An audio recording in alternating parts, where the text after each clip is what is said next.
I'm Lori Brown.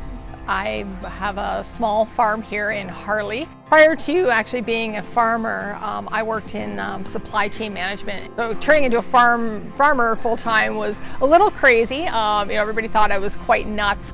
For me to be able to have meals every single day that I've grown, I know exactly what went into it, turn into an actual passion, a labor of love it has to be. Agriculture in general has been a male-dominated industry.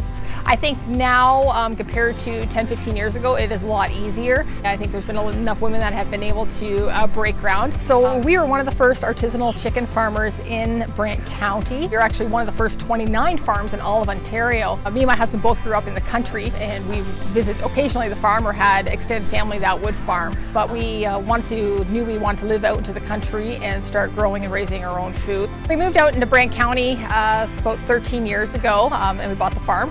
We raise pasture-raised chickens here at Hidden Root Farms, and we find pasture-raised chickens is a little bit different than your conventional chickens. Our chickens have access to outside, so they have access to eating a natural diet. Our chicken ends up being a little more textured and a little more flavorful. One of the reasons why we wanted to start growing our own food and moving out into the country was to reconnect with food.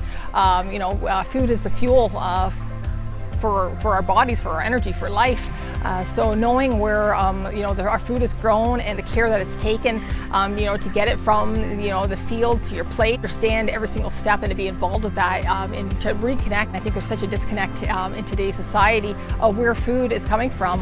It's so easy to go to the grocery store and be able to walk in and pick up anything and not actually realize the energy and the effort that food went through to get to your table. It was very important to us to try and educate people. I always say to people, know your farmer. It's the biggest thing is you know your farmer, know your food. If you know your farmer, you understand your source. It re-empowers the consumer into understanding where your food is coming from. Able to go out and kind of doing what I said earlier about reconnecting people with where the food came from. It's a passion, and it's something that I'm extremely proud to be able to do.